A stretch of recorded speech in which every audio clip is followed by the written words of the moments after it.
വാക്കുകൾ സൂക്ഷിച്ചുപയോഗിക്കണം. കേട്ടല്ലോ? ഹായ് ആൾ, സ്വാതി മിസ് ആണ്. നിങ്ങൾ പലപ്പോഴും ഈ പറഞ്ഞ ഒരു ഡയലോഗ് കേട്ടിട്ടുണ്ടായിരിക്കും അല്ലേ? നിങ്ങൾ സ്കൂൾസിൽ നിന്നോ നിങ്ങളുടെ വീട്ടിൽ നിന്നോ വല്ല റിലേറ്റീവ്സിന്റെ അടുത്തുനിന്നോ പലപ്പോഴും ആയിട്ടും ചിലപ്പം ഇങ്ങനെ ഒരു ഡയലോഗ് കേട്ടിട്ടുണ്ടായിരിക്കും. അത് നമ്മുടെ ഡേ ടു ഡേ ലൈഫിൽ മാത്രമല്ല, ഹിന്ദി സബ്ജക്റ്റിലേക്ക് വരുന്ന സമയത്തും ഇത് തന്നെയാണ് മിസ്സിനും പറയാനുള്ളത്. വാക്കുകളാണ് സൂക്ഷിച്ചും കണ്ടും ഉപയോഗിക്കണം, അല്ലെങ്കിൽ പണി വരും അവറാച്ച, ഷുവറാണ് വരും. ഓക്കെ, എന്താ മിസ് പറഞ്ഞു വരുന്നത്? നിങ്ങളുടെ ഓണ എക്സാമിന് നിങ്ങൾക്ക് അധിക പേർക്കും കോമൺ ആയിട്ട് ഏറ്റവും കൂടുതൽ പറ്റിയിട്ടുള്ള ഒരു മിസ്റ്റേക്കാണ് എന്ത്? നിങ്ങൾക്ക് ക്വസ്റ്റ്യൻ വായിച്ചിട്ട് മനസ്സിലാവുന്നില്ല, ആൻസർ എഴുതാൻ പറ്റുന്നില്ല ആണ്. എന്തുകൊണ്ടായിരിക്കും ആ ക്വസ്റ്റ്യൻ വായിച്ച് മനസ്സിലാവാണ്ടിരുന്നത്? മിസ് പറയാൻ പോകുന്ന കാര്യം നിങ്ങൾക്ക് പലർക്കും റിലേറ്റ് ചെയ്യാൻ പറ്റുന്ന ഒരു കാര്യമായിരിക്കും. എന്താണെന്നല്ലേ? അതായത് ഒരു ക്വസ്റ്റ്യൻ, ഒരു 3 ലൈൻ അല്ലെങ്കിൽ 4 ലൈനുള്ള ഒരു ക്വസ്റ്റ്യൻ ആണ് നിങ്ങൾക്ക് എക്സാമിന് വന്നത് എന്ന് വിചാരിച്ചോ.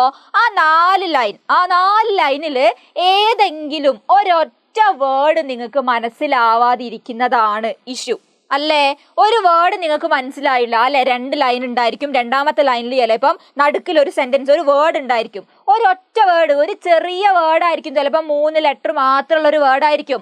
ആ വേർഡ് മനസ്സിലായിട്ടില്ല എന്നത് കാരണമാണ് നിങ്ങൾക്ക് 4 മാർക്ക് അല്ലെങ്കിൽ 5 മാർക്ക് നഷ്ടമാകുന്നത് ആയിരിക്കുമല്ലോ. പലർക്കും മിസ് ഇത് പറഞ്ഞപ്പോൾ റിലേറ്റ് ചെയ്യാൻ പറ്റിയിട്ടുണ്ടായിരിക്കും. ക്വസ്റ്റ്യനിൽ നിങ്ങൾക്ക് ഒരു വേർഡ് മനസ്സിലാവാത്തത് കാരണം കംപ്ലീറ്റ് ആ ക്വസ്റ്റ്യൻ സ്കിപ്പ് ചെയ്ത് കളയേണ്ട ഒരു അവസ്ഥ നിങ്ങൾക്ക് വന്നിട്ടുണ്ടായിരിക്കും അല്ലേ? എന്തുകൊണ്ടാണ് അങ്ങനെ വന്നിരിക്കുന്നത്? നിങ്ങൾ ആ ചാപ്റ്റർ, നിങ്ങൾ ഏത് ചാപ്റ്റർ ആണോ ആ ചാപ്റ്റർ നിങ്ങൾ പഠിക്കുന്ന സമയത്ത് എന്ത് ചെയ്തില്ല? നിങ്ങൾ വേർഡ്സ് പഠിച്ചു വെച്ചില്ല. നിങ്ങൾ എന്ത് ചെയ്തിട്ടുണ്ടായിരിക്കും? ആ ചാപ്റ്ററിൽ എന്താണ് പറയുന്നത് അതിന്റെ സമ്മറി നിങ്ങൾ പഠിച്ചു വെച്ചിട്ടുണ്ടായിരിക്കും. എക്സാമിന് ഹാൻഡ് റൈറ്റിംഗ് ഒക്കെ ചിലപ്പോൾ അടിപൊളിയായിട്ട് എഴുതിയിട്ടുണ്ടായിരിക്കും. പക്ഷേ നിങ്ങൾക്ക് മെയിൻ ആയിട്ട് ആ ചാപ്റ്ററിൽ നിന്ന് വരുന്ന കണ്ടന്റ് ഒരു വേർഡ് ഉണ്ടായിരിക്കും. ആ വേർഡ് നിങ്ങൾ പഠിച്ചു വെക്കാത്തത് കാരണം കംപ്ലീറ്റ് ആ ക്വസ്റ്റ്യൻ തന്നെ നിങ്ങൾക്ക് എഴുതാൻ പറ്റാണ്ടായി അല്ലേ? അങ്ങനെയല്ലേ വരാറുള്ളത്? അപ്പൊ നിങ്ങൾ എന്ത് ചെയ്യണം? അടുത്ത നമ്മുടെ മെയിൻ എയിം എന്താണ്? ഡിസംബർ ക്രിസ്മസ് എക്സാം ആണ്. ദേ നമ്മൾ എന്താണ് കൗണ്ട് ഡൗൺ സ്റ്റാർട്ട് ചെയ്തിട്ടുണ്ട്, ടൈം ഏകദേശം ആവുന്നുണ്ട്. നിങ്ങൾ അപ്പം എന്ത് ചെയ്യണം? പുതിയൊരു ചാപ്റ്റർ പഠിക്കുന്ന സമയത്ത് നിങ്ങൾക്ക് നിങ്ങളുടെ സ്കൂൾസിൽ നിന്നാണെങ്കിലും നിങ്ങളുടെ സെന്ററിൽ നിന്നാണെങ്കിലും ഒക്കെ എന്ത് തരാറുണ്ട്? ചാപ്റ്റർ സ്റ്റാർട്ട് ചെയ്യുന്ന സമയത്ത് ടീച്ചേഴ്സ് എന്താണ് ആദ്യം തന്നെ നിങ്ങൾക്ക് ചെയ്തു തരാറ്? അതായത് വേർഡ്സ്, ആ ചാപ്റ്ററിൽ നിന്ന് വരുന്ന ന്യൂ വേർഡ്സ് ഒരുപാട് നിങ്ങൾക്ക് തരാറുണ്ട്.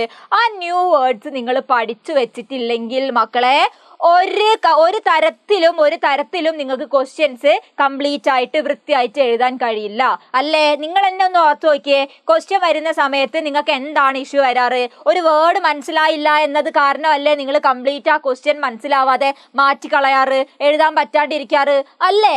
അല്ലെങ്കിൽ നിങ്ങൾ വിചാരിച്ചു വെച്ച ആ വേർഡിന്റെ അർത്ഥം അതായിരിക്കൂല. നിങ്ങൾ ചിലപ്പം ഒരു അർത്ഥം വിചാരിച്ചു വെച്ചിട്ട് നിങ്ങൾ ആ അർത്ഥം മനസ്സിൽ വിചാരിച്ച് കുറേ എഴുതി വെക്കും. പക്ഷെ എക്സാം പേപ്പറൊക്കെ കിട്ടുന്ന സമയത്ത് എന്താണ്, ഞാൻ വിചാരിച്ച ഉത്തരം അല്ലായിരുന്നു, ഞാൻ വിചാരിച്ച അർത്ഥം അല്ലായിരുന്നു ആ വേർഡിന്, അപ്പൊ കംപ്ലീറ്റ് തെറ്റിപ്പോയി. അപ്പൊ എന്താണ് മെയിൻ പ്രശ്നം? നിങ്ങൾ കറക്റ്റ് വേർഡ്സിന്റെ മീനിങ് പഠിച്ചു വെക്കുന്നില്ല. അപ്പൊ നിങ്ങൾ എന്ത് ചെയ്യുക? നമ്മുടെ അടുത്ത എക്സാമിന് വേണ്ടിയിട്ട് ഇനി അങ്ങോട്ടേക്ക് പഠിക്കുന്ന ചാപ്റ്റേഴ്സ് ഒക്കെ കറക്റ്റ് വേർഡ്സ് കുറച്ച് വേർഡ്സ് പഠിച്ചാൽ മതി. നിങ്ങൾക്ക് വലിയ ചാപ്റ്റേഴ്സ് എന്നൊക്കെ ഒരു 100 ന്യൂ വേർഡ്സ് ഉണ്ടായിരിക്കും, 100 എണ്ണം ഉണ്ടായിരിക്കും. നിങ്ങൾ 100 എണ്ണം ഒന്നും പഠിക്കണ്ട. ആ ചാപ്റ്റർ ഏകദേശം മനസ്സിലാക്കി വെക്കാൻ പറ്റുന്ന രീതിയിൽ കുറച്ച് വേർഡ്സ് നിങ്ങൾ നിർബന്ധമായിട്ടും പഠിക്കാം. ഓക്കെ ആണല്ലോ? നമ്മുടെ ഓണ എക്സാമിന് പറ്റിയിട്ടുള്ള മെയിൻ മിസ്റ്റേക്ക് ആയിരുന്നു ഇത്. എന്ത്? വേർഡ്സിന്റെ മീനിങ് പഠിച്ചില്ല. അത് കാരണം പല ക്വസ്റ്റ്യൻസും മനസ്സിലാക്കാൻ പറ്റിയില്ല, ഒഴിവാക്കി കളഞ്ഞു. ആ ഒരു മിസ്റ്റേക്ക് വരുന്ന ക്രിസ്മസ് എക്സാമിന് നിങ്ങൾ എന്ത് ചെയ്യരുത്? റിപ്പീറ്റ് ചെയ്യരുത്. നിർബന്ധമായിട്ടും വേർഡ്സിന്റെ മീനിങ് നിങ്ങൾ കറക്റ്റ് പഠിച്ചു വെക്കുക. നിങ്ങളില്ലേ, ഒരു കാര്യം മിസ് ചോദിക്കട്ടെ, കറക്റ്റ് വേർഡ്സ് പഠിച്ചു വെക്കാതെ നിങ്ങൾ എങ്ങനെ എക്സാം എഴുതുക? ക്വസ്റ്റ്യൻസ് നിങ്ങൾക്ക് എങ്ങനെയാ മനസ്സിലാവുക? നിങ്ങൾ പിന്നെ എന്തിനാ എക്സാം ഹാളിൽ കയറിയിരിക്കുന്നത്? പഠിക്കാതെ വേർഡ്സിന്റെ മീനിങ് മനസ്സിലാക്കാതെ എക്സാം ഹാളിൽ എന്ത് ധൈര്യത്തിലാണ് നിങ്ങൾക്ക് കയറിയിരിക്കാൻ പറ്റുക? അപ്പൊ എന്ത് ചെയ്യുക? ഈ മിസ്റ്റേക്ക് എന്നെ റിപ്പീറ്റ് ചെയ്യാതിരിക്കുക. റെഡി ആണല്ലോ? അടുത്ത എക്സാമിന് ചാപ്റ്റേഴ്സിൽ നിന്ന് നിങ്ങൾ കറക്റ്റ് വേർഡ്സ് പഠിച്ചു വെക്കുക. ആ പഠിക്കാതെ എക്സാമിന് പോയിരിക്കുന്നത് എന്താടാ? നിങ്ങൾ ഒന്നും പഠിക്കാതെ ഒന്നും മനസ്സിലാക്കാതെ എന്തോ ഒരു റിസൾട്ട് എക്സ്പെക്ട് ചെയ്തിട്ട് പോയിരിക്കുന്ന പോലെ ആയിരിക്കും. അതുകൊണ്ട് ഓണ എക്സാമിന് പറ്റിയിട്ടുള്ള ഈ ഒരു മിസ്റ്റേക്ക് ഇനി നിങ്ങൾ റിപ്പീറ്റ് ചെയ്യാതിരിക്കുക.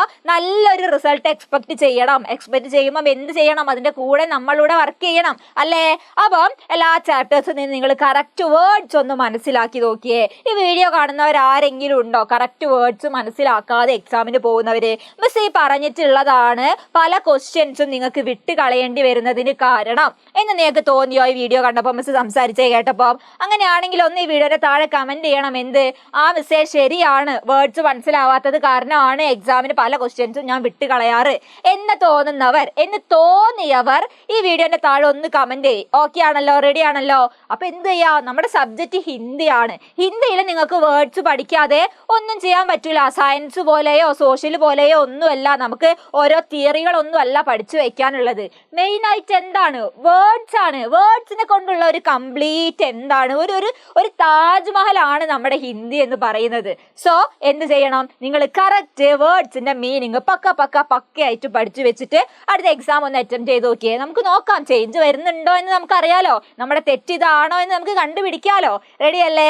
യെസ് മക്കളെ. അപ്പം ഈ മിസ് വീഡിയോ കണ്ടു കഴിഞ്ഞിട്ട് നിങ്ങൾ എന്ത് ചെയ്യണം, ഒന്ന് താഴെ കമന്റ് ചെയ്യണം. ഇങ്ങനെയാണ് നിങ്ങളുടെ മിസ്റ്റേക്ക്, ഇത് കാരണമാണ് നിങ്ങൾക്ക് അങ്ങനെ പറ്റാറ് എന്നുള്ളത് ഒന്ന് കമന്റ് ചെയ്തേക്കടാ. റെഡി അല്ലേ? യെസ് മക്കളെ.